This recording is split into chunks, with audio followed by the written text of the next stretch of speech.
early Indologists wished to control and convert the followers of Vedic culture. Therefore, they widely propagated that the Vedas were simply mythology. Max Muller, perhaps the most well-known early Sanskritist and Indologist, although later in life he glorified the Vedas, initially wrote that the Vedas were worse than savage, and India must be conquered again by education. Its religion is doomed.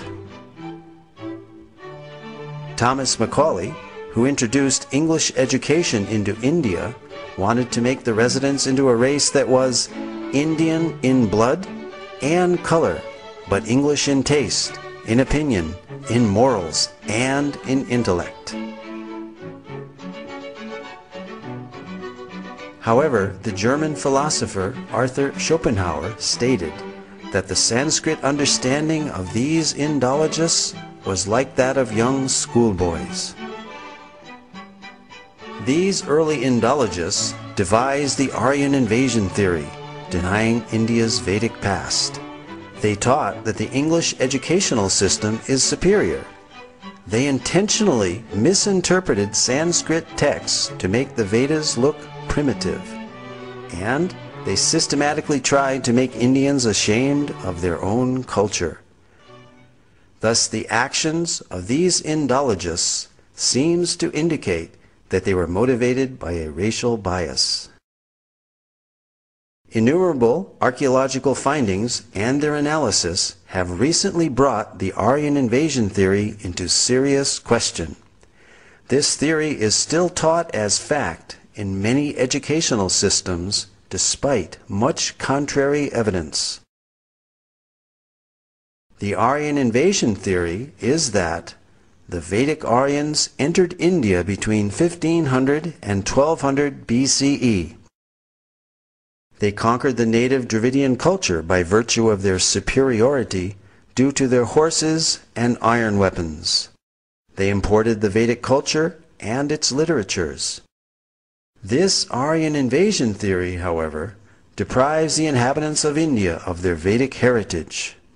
The wealth of their culture came from foreign soil. The Aryan invasion theory raises an interesting dilemma called Frawley's paradox. On the one hand, we have the vast Vedic literature without any archaeological finds associated with them. And on the other hand, we have 2,500 archaeological sites from the Indus-Saraswat civilization without any literature associated with them. A preponderance of contemporary evidence now seems to indicate that these are one and the same cultures. This certainly eliminates this paradox and makes perfect sense to an unbiased researcher. Facts which cast serious doubt on the Aryan invasion theory are: there is no evidence of an Aryan homeland outside of India mentioned anywhere in the Vedas.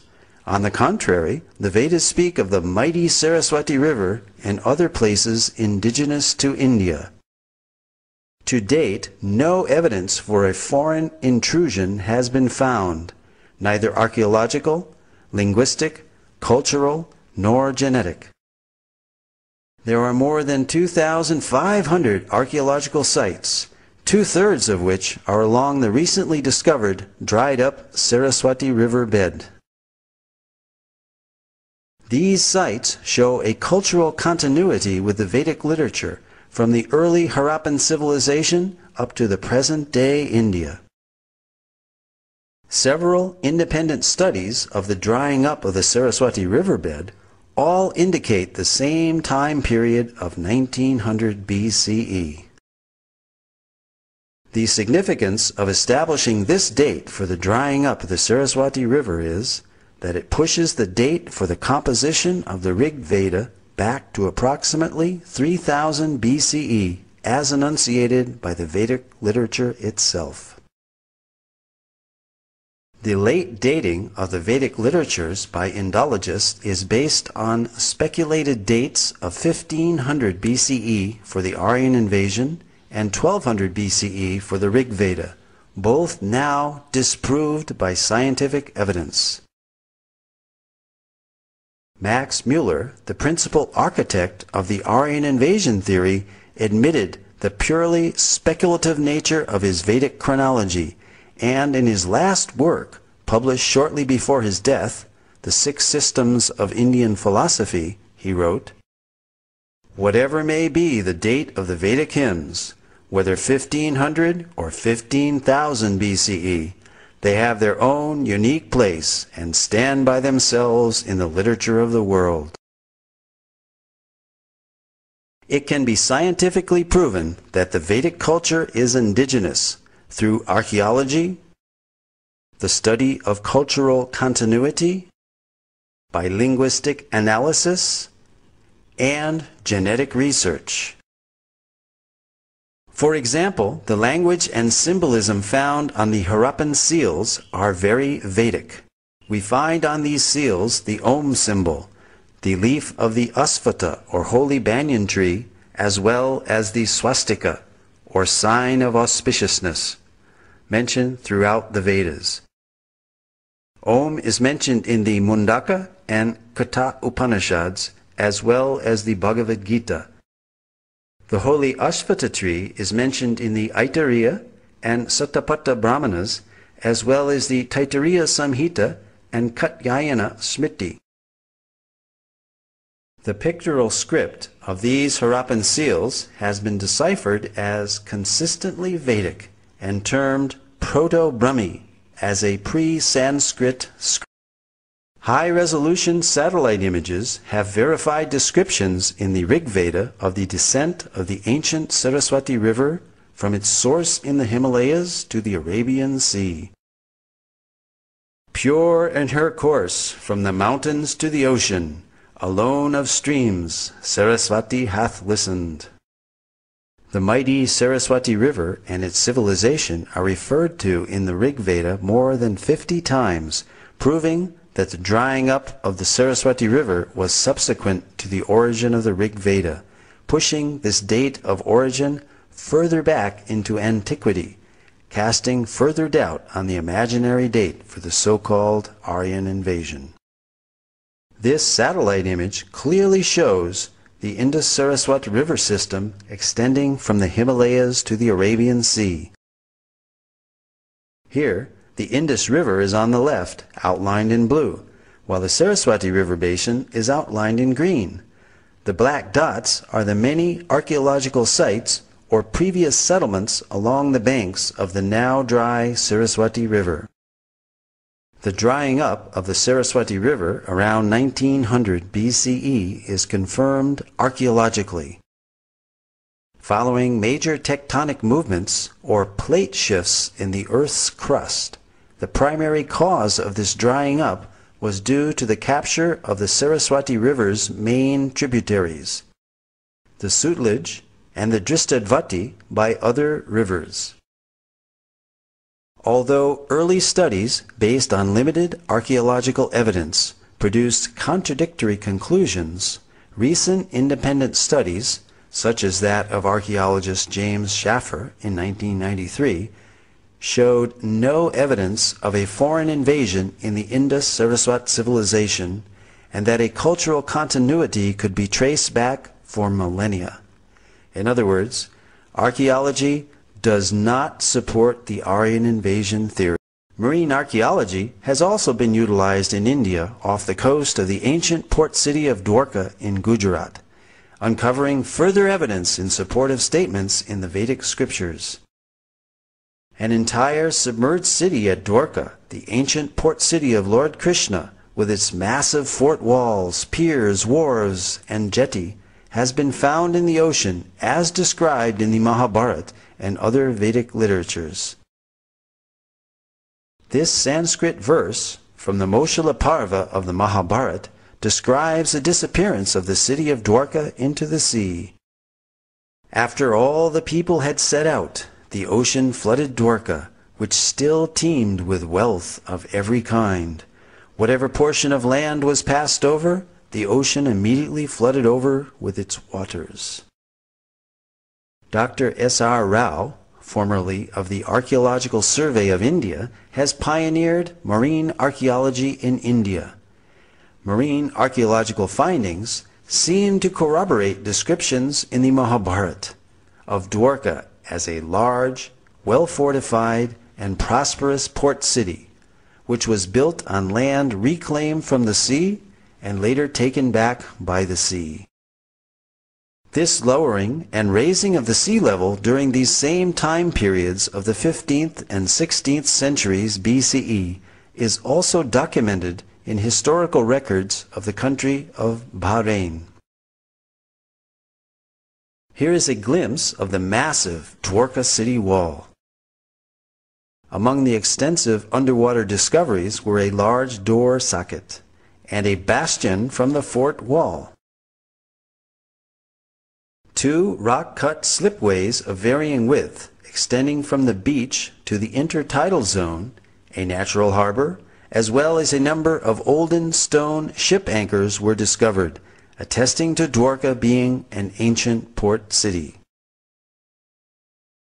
The 3-headed motif on this conch shell seal found in the Dwarka excavations corroborates the reference in the scripture Harivamsa that every citizen of Dwarka should carry a mudra or seal of this type.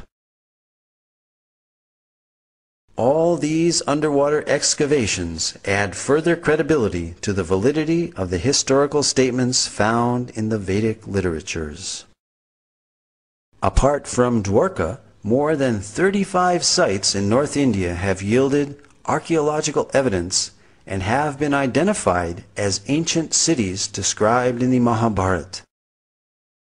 Copper utensils, iron, seals, gold, and silver ornaments, terracotta discs, and painted grayware pottery have all been found in these sites. Scientific dating of these artifacts again corresponds to the non-Aryan invasion model of Indian antiquity. Furthermore, the Matsya and Vayu Puranas describe great flooding which destroyed the capital city of Hastinapur, forcing its inhabitants to relocate in Kaushambi. The soil of Hastinapur reveals proof of this flooding. Archaeological evidence of the new capital of Kaushambi has recently been found, which has been dated to the time period just after this flood. Similarly, in Kurukshetra, the scene of the great Mahabharata war, iron arrows and spearheads have been excavated and dated by thermoluminescence to 2800 BCE, the approximate date of the war given within the Mahabharata itself. The Mahabharata also describes 3 cities given to the Pandavas, the heroes of the Mahabharata, after their exile: Paniprastha, Sonaprastha, and Indraprastha, which is Delhi's Puranikela.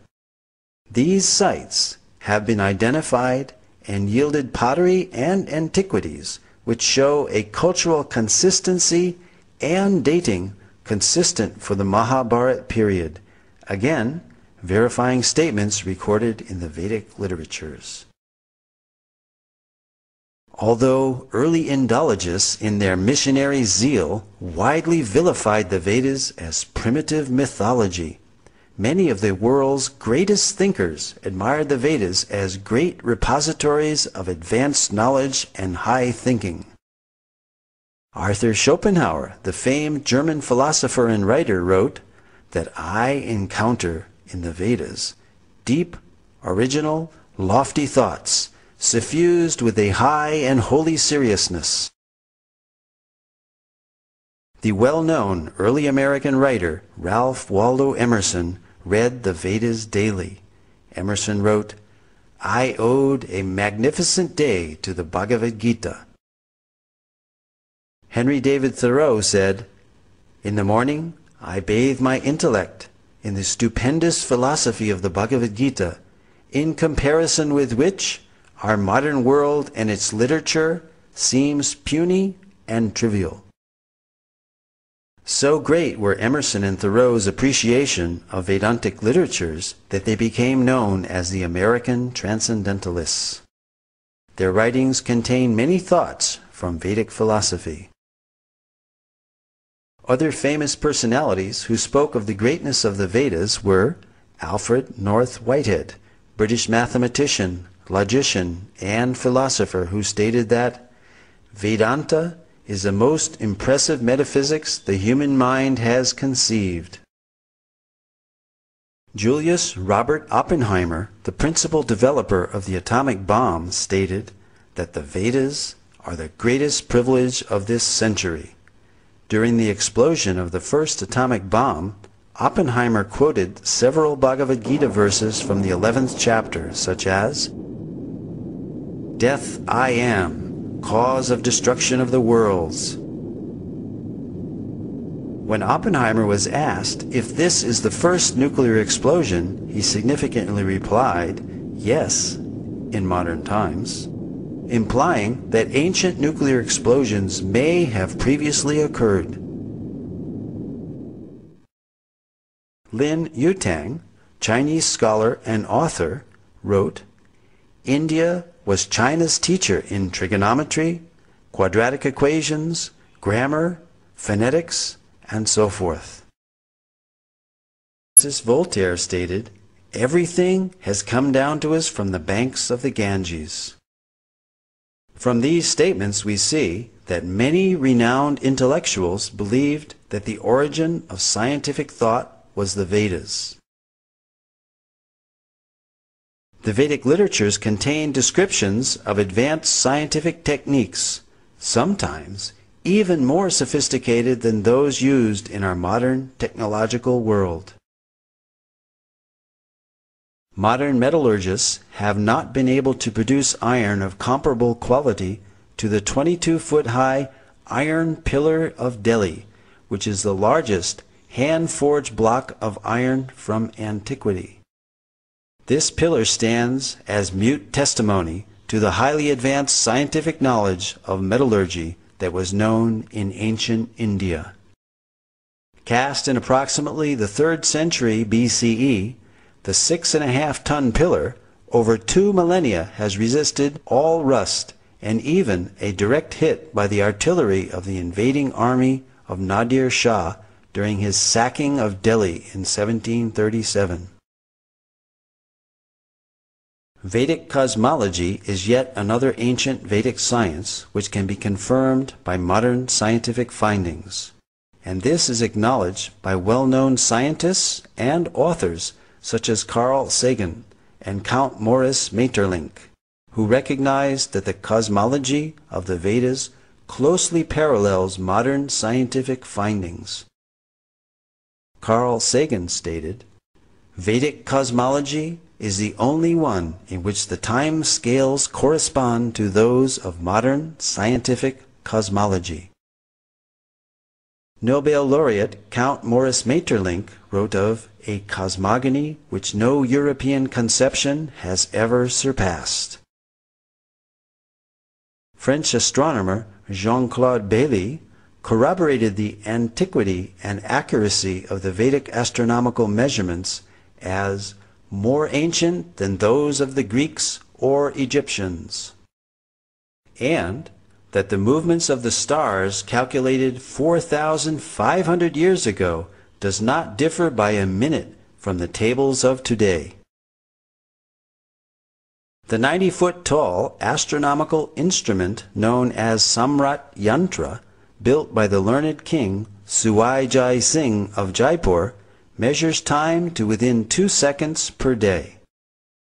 Cosmology and other scientific accomplishments of ancient India spread to other countries along with mercantile and cultural exchanges. There are almost 100 references in the Rig Veda alone to the ocean and maritime activity. This is confirmed by Indian historian R.C. Majumdar, who stated that the people of the Indus-Saraswat civilization engaged in trade with Suma and centers of culture in Western Asia and Crete. An example of these exchanges is found in the inscriptions on the Heliodorus column, erected in 113 BCE by Heliodorus, a Greek ambassador to India and convert to Vaishnavism, as well as the 2nd century BCE coins of Agastocles, showing images of Krishna and Balaram.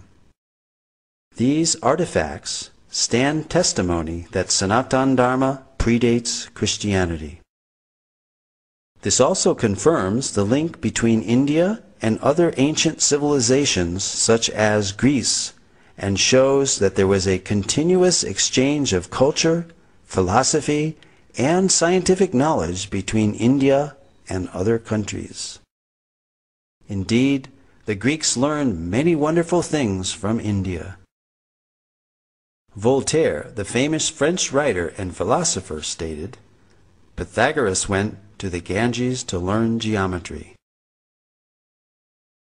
Abraham Seidenberg, author of the authoritative History of Mathematics, credits the Sulba Sutras as inspiring all mathematics of the ancient world, from Babylonia to Egypt to Greece.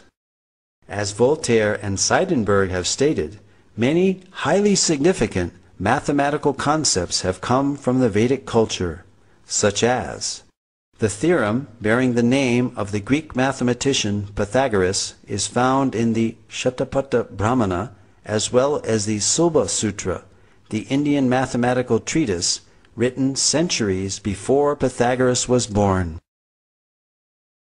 The decimal system, based on powers of 10, where the remainder is carried over to the next column, first mentioned in the Taittiriya Samhita of the Black Yajurveda.